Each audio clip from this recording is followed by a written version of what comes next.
le peuple de Dieu. Je vous salue au nom de Jésus-Christ. Nous avons développé cette mauvaise habitude aujourd'hui dans l'Église de salir la réputation du Saint-Esprit en utilisant nos propres habitudes spirituelles, nos propres habitudes religieuses dans l'Église et l'imposer sur toute une congrégation. C'est comme ça qu'aujourd'hui, lorsqu'un pasteur dit que regarder un match de football pendant la période de jeûne est un péché, les gens sont choqués. Et je ne les blâme pas, ils ont tout à fait des raisons d'être choqués. Parce que pendant toute une décennie, nous avons informé au peuple de Dieu que lorsqu'il vient à jeûner, il ne faut s'abstenir qu'à la nourriture. Et c'était une erreur fondamentale. Le jeûne, par défaut, tombe dans la catégorie des vœux. Et les vœux dans la Bible sont regardés très sérieusement de la part de Dieu. C'est-à-dire que tu dois choisir toi-même ce que tu décides de mettre devant la présence de Dieu, mais ça doit être une décision sacrificielle. Il doit y avoir un sacrifice dedans. Pourquoi? Parce que nous sommes dans une bataille sur l'idolâtrie.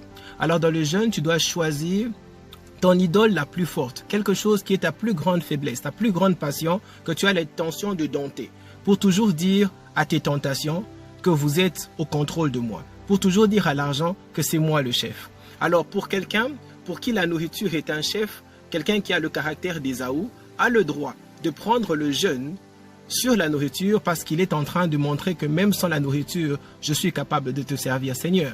Jésus-Christ dans le désert, évidemment, dans le désert, la chose la plus difficile à trouver, c'est la nourriture. Tu ne peux que prendre de la nourriture. Mais dans ton cas, tu dois penser largement à ta réalité spirituelle.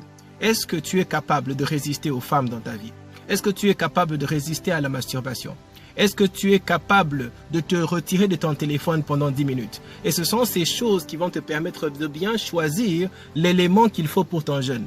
En d'autres termes, lorsqu'une période de jeûne s'ouvre dans l'église, un pasteur doit annoncer que nous allons faire 30 jours de jeûne, mais il ne peut pas imposer à la congrégation quel genre de jeûne nous allons faire.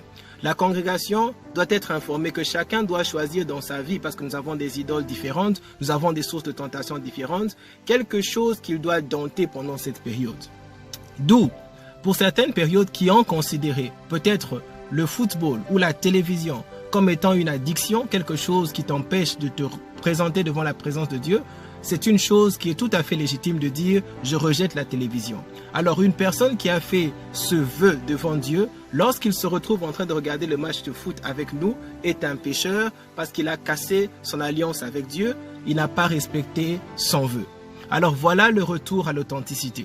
Je vous disais ça et je vous dirai ça à tout moment, qu'il viendra un temps et il est en train de se manifester. Où est-ce que les pasteurs vous diront « il y a 5 ans j'ai donné cet enseignement, mais je me suis rendu compte que Dieu m'a appris autrement ». C'est faux. Le Saint-Esprit est le même hier, aujourd'hui et éternellement. Le Saint-Esprit ne change pas ses propos.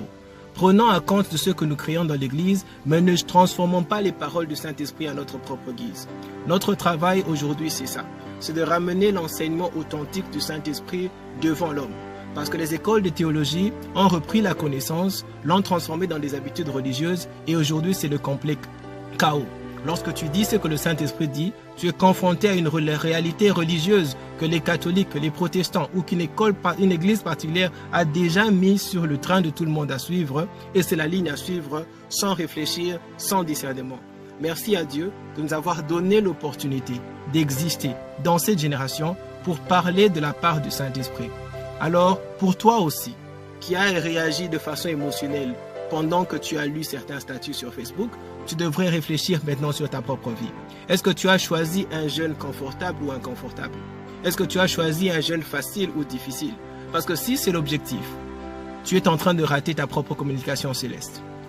En d'autres termes, si tu veux parler à Dieu, tu as besoin de silence, tu as besoin d'un certain calme, pas un calme physique, un calme spirituel.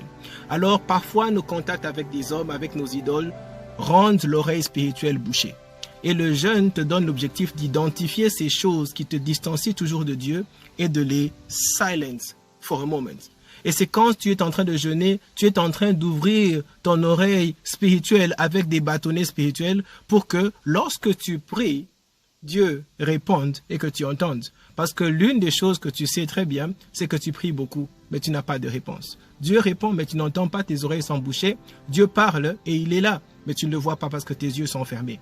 Le jeûne, c'est ta seule opportunité de le faire. Alors ne sois pas négligent dans ton jeûne, ne sois pas émotionnel dans ton jeûne. Si tu as commis la télévision, papa, ne suis pas le match de football avec nous. Nous n'avons pas choisi la télévision, nous n'avons pas choisi la nourriture non plus.